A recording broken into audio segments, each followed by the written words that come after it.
Amigos de todo el país, muy buenas noches. Bienvenidos a 24 Horas Dominical. Este sábado llegaron al país 2 millones más de vacunas Sinovac del lote total de 7 millones de antígenos que el gobierno ecuatoriano acordó con China. Con este tema empezamos. Un cargamento con 2 millones de vacunas Sinovac arribó este sábado a la capital. Estas son parte de las 7 millones de vacunas que el gobierno tiene negociado con China. El arribo contó con la presencia del vicepresidente de la República, Alfredo Borrero, la ministra de Salud, Jimena Garzón, autoridades de la Embajada China, entre otros ministros. Según la ministra de Salud, este es el número de vacunas más grande que ha negociado el gobierno de Lasso. Es el inicio de un gran mes en el que vamos a recibir más de 10 millones de vacunas. A mediados de julio, 2 millones más de Sinovac. Hasta finales de este mes, 2 millones más. Alrededor del 20 de julio, 1 millón de Pfizer. En agosto recibiremos 3 millones más de Sinovac. Estas vacunas serán utilizadas para la fase 3 del plan de vacunación, en donde se inoculará a personas de 48 a 16 años. A partir de la segunda semana de julio empezamos con nuestras vacunaciones masivas, en las cuales van a estar abiertas muchos centros grandes. La negociación de estos 7 millones de vacunas fue la alternativa que encontró el gobierno luego de que no pudo acceder a los 6 millones de vacunas de CanSino, las cuales necesitan una sola aplicación. Estamos recuperando en este momento el diálogo con CanSino una vez que ellos han ido solucionando los problemas de producción para poder tener a partir de finales de julio y en el mes de agosto por lo menos 500,000 de dosis. El vicepresidente mencionó que este es un esfuerzo más para cumplir con el objetivo de vacunar a 9 millones de personas en los primeros 100 días de gobierno. Y es importante que ustedes conozcan que ya se está vacunando a poblaciones que están de difícil acceso, como los pueblos de la Amazonía. Además, resaltó que el plan de vacunación está ligado directamente a una reactivación económica. Para que con la vacunación aumente la economía, mejore las plazas de trabajo. Hasta el momento, 4,3 millones de vacunas se han aplicado entre primeras y segundas dosis, de los cuales 2.227.290 se han aplicado en los 37 días del gobierno de Guillermo Lasso. En Quito, Natalie Jiménez, 24 horas. Esta semana arrancará un plan piloto de vacunación al personal de las empresas. El Ministerio de Salud Pública inspeccionará los vacunatorios que establezcan las compañías. A la par, la próxima semana se vacunará a personas de entre 34 y 20 años de edad con enfermedades graves como parte de la fase 2 del plan de vacunación. Que no existe mejor programa de reactivación económica que la vacuna, es lo que afirma Felipe Rivadeneira, presidente del Comité Empresarial Ecuatoriano. Por ello destaca la importancia de la alianza público-privada para agilitar el plan de vacunación en el país.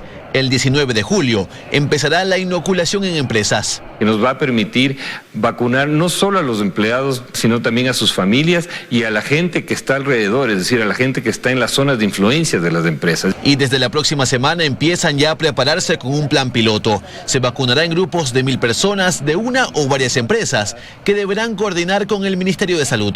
Van a empezar ya desde el día lunes en varios puntos del país, con la idea de ya empezar a vacunar. Vamos también a hacer uso de los centros de vacunación paralelos, como por ejemplo las universidades que ya han venido vacunando. El valor de los insumos para la vacunación será asumido por las empresas. Habrá inspecciones en los vacunatorios que se conformen. Las 2 vacunas que se van a utilizar van a ser Pfizer y Sinovac, eso nos ha mencionado el gobierno nacional.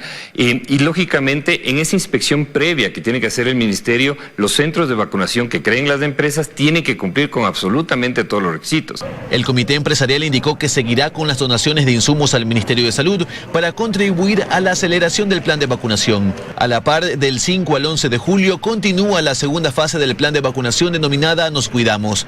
Está previsto que se aplique la primera dosis a las personas de 55 a 49 años. Además, podrán acudir personas de 34 a 20 años con enfermedades agravantes y aquellas personas rezagadas podrán acudir a los puntos de vacunación el fin de semana. Luis Alfredo Zúñiga, 24 horas.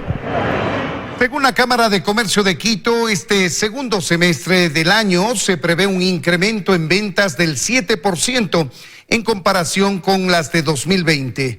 Si bien los restaurantes han experimentado una reactivación económica, el sector turístico sigue afectado.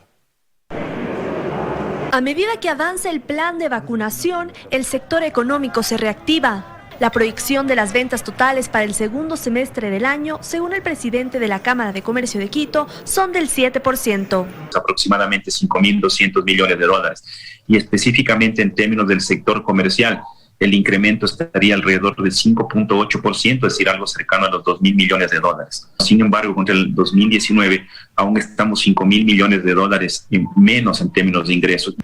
Y aunque en el sector turístico se ve una leve mejoría, el presidente de Hoteles Quito Metropolitano dice que siguen lejos de los indicadores del 2019 y que una recuperación les podría tomar entre 18 a 24 meses. 22% de ocupación que veníamos en el mes de mayo. Este mes de junio en Quito podemos estar sobre el 25-26%. Vox señala que la disminución de restricciones vehiculares ayudará en esta reactivación económica. Entre menos prohibición de movilidad haya, más fácil es para nuestro sector que haya más movimiento. Y está más que demostrado que esa restricción vehicular no evita los contagios. Pero para los restaurantes el panorama es más positivo. Desde inicios de junio ya empezaron a ver un aumento en las ventas. De mayo a junio el aumento es del 50%. No te podría decir que en todos los casos, ciertos modelos de negocio de restaurantes que vivían de las oficinas, ellos por ahí no están todavía tan bien. Este aumento los ha llevado a recontratar al personal que previamente fue despedido. Ahora piden que se analicen las políticas de trabajo. Creemos que en algunos casos ya están obsoletas y sí necesitamos que se haga este nuevo contrato por horas. Nos facilitaría mucho la vida y al mismo tiempo podríamos brindar mayor trabajo. Lograr la vacunación de la mayoría de la población en el menor tiempo posible será la clave para una recuperación económica. En Quito, Natalie Jiménez, 24 horas. Los cruceros retoman sus actividades tras 15 meses de paralización en el archipiélago de Galápagos. Con ello se espera la reactivación económica de la población de las islas que vive básicamente del turismo. La larga espera terminó. Los motores del turismo de Galápagos aceleran tras 15 meses de paralización. Y es que el COVID-19 golpeó y cambió la actividad turística del mundo. Ahora, por ejemplo, los cruceros que recorren las islas incorporan estrictos protocolos de bioseguridad para su operación. Se ha reforzado intensamente las normas de bioseguridad de acuerdo a las normas nacionales e internacionales y siguiendo todas las estándares de todo el mundo. En este crucero es requisito indispensable haber completado la vacunación contra el COVID-19 y tener un certificado PCR negativo. Además, el distanciamiento social es obligatorio y todos los equipajes, vestimenta y hasta el calzado es sanitizado. No se les ha escapado ni un solo detalle. Tienen que garantizar una operación turística biosegura, no solo para sus visitantes, sino también para la provincia que económicamente depende del turismo. Compramos mucho los alimentos en Galápagos, damos empleo a los galapagueños también la gente de continente y pues además nuestros turistas hacen sus gastos acá, compran souvenirs, pagamos impuestos. Y es que mientras se detuvo el turismo, también se detuvo la economía isleña. 8 de cada 10 personas dependen de forma directa o indirecta de esta actividad. Los meses que ya no hubo turismo, para todos era muy difícil. Personas que ya no tenían dinero, hacer un cambio de productos o donar. En el primer trimestre de 2021 llegaron a Galápagos 15.585 turistas, el 73% menos que en el mismo periodo del año 2020, antes de la pandemia. Por ello, en Galápagos, una de las estrategias del gobierno para retomar la confianza de los mercados internacionales turísticos fue inocular a toda su población mayor de 16 años. Estamos al 100% vacunado. Yo sé que todavía los pequeñines todavía les falta, pero ya podemos ayudarnos a salir en adelante. Y la alegría también es para los turistas que valoran y se enamoran de Galápagos. Diego Añasco La Lama, 24 horas. El presidente Guillermo Lasso retomará sus actividades este lunes, luego de su retorno de Estados Unidos, donde fue sometido a una operación quirúrgica de columna para mejorar su movilidad. Lasso fue dado de alta médica el pasado 26 de junio y tenía previsto regresar el miércoles, pero por recomendación médica aplazó el retorno para este viernes. Fue operado de un quiste en la zona lumbar en el Hospital Jackson Memorial de Miami. Gracias por seguir en nuestra sintonía, amigos. Si los plazos se cumplen como estipula la ley, el próximo jueves Jorge Yunda legalmente dejaría de ser alcalde de Quito. Con esto operará la subrogación de Santiago Guarderas y se deberá elegir un nuevo vicealcalde de Quito. Este martes, que se cumple el plazo según lo establece la resolución de la sentencia, Jorge Yunda solicitará el pedido de ampliación y aclaración al Tribunal Contencioso Electoral sobre la ratificación de su remoción. Porque también quiero agotar todos los recursos de atropellar mis derechos para poder reclamar internacionalmente. Posteriormente, el contencioso electoral en un lapso de 2 días deberá aclarar los puntos que no estén bien explicados a criterio de las partes y deberá ampliar la información de la sentencia que pueda ser considerada como no resuelta. Si sumamos el plazo de presentación más la resolución, son 5 días más que tendría que todavía mantenerse la instancia en el Tribunal Contencioso Electoral. Esto claro, tomando en cuenta que este recurso de aclaración y ampliación que solicitará Yunda no modifica en nada la sentencia sobre su remoción. Después de que se cumplan estos procesos, el contencioso deberá ejecutoriar la sentencia y enviar la misma al Consejo Metropolitano para que oficialice la salida de Yunda. La remoción es, en ese sentido, perfecta. Y esa remoción, al ser un acto administrativo como cualquier otro, tiene que ejecutarse de inmediato. Es decir, si los pasos se siguen como lo estipula la ley, el próximo jueves legalmente, Jorge Yunda dejará de ser alcalde de Quito y su lugar será ocupado por Santiago Guarderas, quien ya manifestó que realizará una reestructuración al municipio de Quito. Y que lo hagamos con transparencia, con honestidad. Quito no se merece ser un ejemplo de corrupción. Quito se merece un ejemplo de transparencia. Pero ¿qué pasaría si Yunda se niega a abandonar el cargo? Según los expertos, estaría incurriendo en el delito de usurpación de funciones públicas que está contemplado en el artículo 402 del COIP. Esto tomando en cuenta que en nada influye a la sentencia del contencioso electoral la acción de protección que aceptó la jueza Domínguez a favor de Yunda. En Quito, Paul Coello, 24 horas. De 5 a 6 meses podría tardar el proceso para designar un nuevo Contralor General del Estado, mientras la Comisión de Fiscalización de la Asamblea ya dio inicio al juicio político en contra de Pablo Celi. El proceso para designar a un nuevo contralor y destituir o censurar a Pablo Celi no es fácil por los vacíos legales que existen. Así concuerdan desde la Asamblea y el Consejo de Participación Ciudadana. ¿Cómo yo voy a reemplazarlo a usted de algún puesto si usted no ha renunciado, si a usted no lo han removido, no lo han cesado de sus funciones? Yo no puedo vulnerarle su derecho. Y frente a la situación acéfala por la que atraviesa la entidad de velar por los fondos públicos, debido a que no se reconoce el nombramiento de Carlos Riofrío, el Consejo de Participación Ciudadana solicita a la Asamblea tratar a la brevedad posible el proceso de juicio político a Pablo Celi. Eso es una forma de terminar con esta crisis que está viviendo la Contraloría General del Estado. La legisladora Yesenia Guamaní, que pertenece a la Comisión de Fiscalización, de su parte indica que el proceso de juicio político avanza rápidamente y que en menos de 28 días llegaría al Pleno de la Asamblea para que define el futuro de Celi. La misma Comisión de Fiscalización y Control Político ha informado que ha notificado al Contralor Pablo Celi, tiene 15 días en este caso para su contestación, para sus pruebas de descargo. El Consejo de Participación Ciudadana, en tanto agilitando los procesos, ya tiene listo un borrador del reglamento para el concurso de designación del nuevo Contralor. Tiene que continuar con una serie de fases y procesos para garantizar la transparencia y que la persona que sea designada goce del perfil indicado para ocupar ese espacio.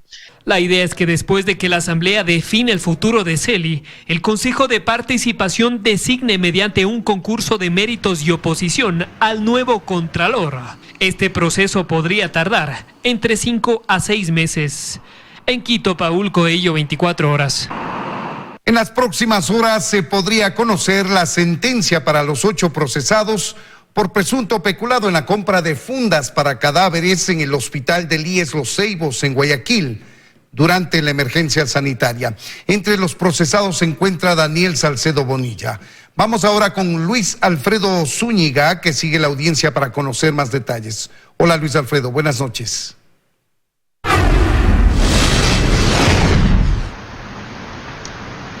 Así es, muy buenas noches. A esta hora continúa la audiencia de juicio aquí en el Complejo Judicial Norte 2 Albán Borja de Guayaquil. Solo se está a la espera de que el tribunal dé el resultado, dictamine sentencia en este caso por presunto peculado contra los 8 procesados, entre los cuales se encuentran Daniel Salcedo, la representante de la empresa Silverti S.A. y exfuncionarios de la Casa de Salud, el Hospital de Los Ceibos en Guayaquil. A continuación les presentamos un recuento de lo que ha sido este caso. Son 30 días que lleva la audiencia de juicio por presunto peculado en la compra de insumos médicos con aparente sobreprecio, incluyendo fundas para cadáveres, en el hospital del IES Los Ceibos en Guayaquil, en la que se investigan a 8 personas, entre ellos Daniel Salcedo, Sandra Ortega, representante de Silverti S.A. y exfuncionarios del Hospital Los Ceibos. La Fiscalía presentó 112 testigos y peritos, además de 126 pruebas documentales, para probar que desde el Hospital Los Ceibos se hizo un proceso contractual con sobreprecio y sin estudio de mercado, en el que se destinaron $872,000, beneficiando empresas privadas, entre ellas Silverti S.A. Que aprovechó de un decreto de emergencia, aprovechó de una situación de pandemia a nivel mundial, en donde se agilitaron los procesos de contratación, más no se eliminaron las disposiciones legales, es decir, que se abusó, se malinterpretó las disposiciones de los entes rectores para favorecerse y beneficiarse con procesos contractuales. Las fundas para cadáveres fueron vendidas a un precio de $148.50 cada una, cuando su precio en el mercado oscila entre $12 y $25. El pasado lunes, las fundas para cadáveres que se encontraban en las bodegas de la Policía Judicial del Guayas se extraviaron por más de 12 horas. Se continúa con la investigación por este hecho. Daniel Salcedo ya cumple una sentencia de 4 años por fraude procesal en la cárcel 4 de Quito. Luis Alfredo Zúñiga, 24 horas.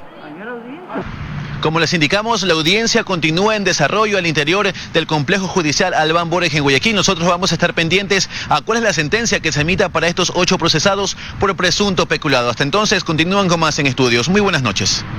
Buenas noches, Luis Alfredo. Y con el promotor de Big Money escondido y cientos de ciudadanos esperando que les devuelvan sus supuestas inversiones, cerró la semana el caso de captación ilegal de dinero de Quevedo. La Fiscalía deberá ahora volver a convocar a Miguel Ángel Nazareno, quien este viernes no acudió a rendir su versión y pidió ser llamado por videoconferencia. Muchas gracias. Si bien Miguel Ángel Nazareno, promotor de Big Money, no acudió a rendir su versión a la Fiscalía, no existe nada que le impida moverse libremente por el país e incluso ausentarse si lo desea. Pues tal como dijo la propia entidad, no existe ninguna boleta de captura en su contra. Bendiciones a todos, muchos éxitos. Les saluda el ingeniero Miguel Nazareno. Con su ausencia y la esperanza puesta únicamente en su promesa de regresar por parte de cientos de personas que depositaron sus recursos, avanza este caso. Vamos a seguir trabajando, Big Money no va a desaparecer. Les pido a ustedes que tengan un poquito de paciencia. La Fiscalía aún no define un nuevo día para que rinda su versión, que estaba prevista para el viernes pasado. Tampoco existe aún definiciones sobre si se acogerá el pedido que hizo Nazareno de dar su testimonio de forma telemática. Es la Fiscalía Antilavado de Activos la que lleva la investigación por el presunto delito de captación ilegal de dinero contra Nazareno. Todo esto merece una investigación para confirmar si efectivamente existe aquí una estafa hacia los usuarios, porque sin duda pueden haber otros aspectos adicionales a considerar dentro de la investigación. Es algo que también corresponde a la unidad de análisis financiero el conocer el origen de los fondos. Mientras pasan los días y se sigue haciendo público los montos que se llegaron a depositar en Big Money, alcanzando incluso los $600,000. Prometen una tasa de interés bastante exorbitante y en la práctica estos intereses no se pagan con los recursos captados que son invertidos y generan esta rentabilidad, sino que más bien se pagan con fondos de nuevos aportantes. Es decir, que en el momento que la pirámide deje de recibir nuevos aportantes, el sistema se cae. En Quevedo, entre los depositantes hay reacciones distintas. Algunos comienzan a entender que entregaron su dinero a una actividad ilegal y que quizá jamás lo volverán a ver. Otros siguen pensando que Don Nasa, como le llaman, va a regresar y a multiplicar de forma inexplicable y casi mágica sus depósitos. Dayana Monroy, 24 horas. Miguel Ángel Nazareno Castillo pertenece al ejército ecuatoriano. Es cabo primero de infantería en el Grupo de Fuerzas Especiales número 26 en EPA de Quevedo. Sin embargo, desde el 7 de junio no se presenta a laborar y su abogada ha entregado en su nombre la solicitud de baja voluntaria. El ejército ecuatoriano informó que la baja voluntaria se encuentra en trámite, por lo que Miguel Ángel Nazareno continúa en servicio activo y en este marco se le ha iniciado un proceso administrativo disciplinario por faltar a sus obligaciones militares. El ejército ha señalado que prestará las facilidades a las autoridades competentes en esta investigación. Seguimos informando, amigos. Desde este lunes 5 de julio las empresas eléctricas a nivel nacional aplicarán medidas compensatorias para los usuarios residenciales. Así lo dio a conocer la tarde de este domingo Juan Carlos Bermeo, ministro de Energía y Recursos Naturales. Frente al malestar ciudadano por el incremento de las planillas de consumo eléctrico, especialmente en las provincias de la costa, desde este mes se iniciará el proceso de refacturación, observando el decreto presidencial y las resoluciones aprobadas por la Agencia de Regulación y Control de Energía. Este día lunes 5 de julio, la empresa CENEL EP iniciará el proceso de refacturación a todos sus clientes en el área geográfica de influencia de esta empresa pública, en estricta concordancia con lo señalado en el decreto ejecutivo 074 emitido por el señor presidente Guillermo Lasso. En el decreto ejecutivo número 74 que menciona el ministro Bermeo fue firmado el 11 de junio y señala tomar como referencia el consumo de abril y mayo de 2019 y establecer una reliquidación si el consumo residencial es mayor en abril y mayo de este año.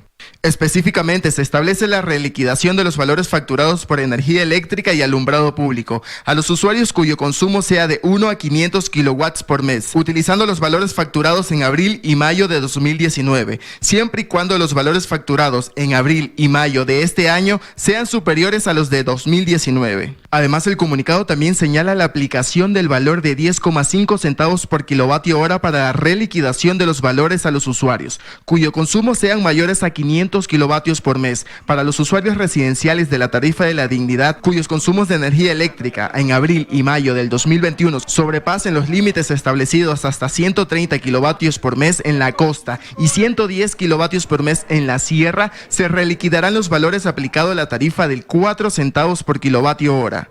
Otro punto que señala es la suspensión de cortes de servicio público de energía eléctrica por falta de pago a los consumidores del sector residencial por un periodo de hasta 60 días, contados desde la expedición del decreto ejecutivo número 74 del 11 de junio del 2021. Por último, la prohibición de exigir la cancelación parcial o total del valor de la planilla eléctrica como requisito para el trámite de atención de reclamos de los usuarios residenciales. En Quito, Juan Miguel Rodríguez, 24 horas. Este jueves 1 de julio inició el Plan 214 que plantea el retorno progresivo al trabajo presencial. En 2 semanas más, el Ministerio de Trabajo deberá presentar al COE Nacional un balance para analizar si se aumenta o no el aforo. El retorno al trabajo presencial inició esta semana. Esta es una medida progresiva y su mayor incentivo es apoyar la reactivación económica. Les llamamos el Plan 214. ¿Por qué 2? Porque necesita el ciudadano haberse vacunado las 2 dosis o una, si es Johnson & Johnson, y haber ya pasado 14 días de la última administración de la dosis.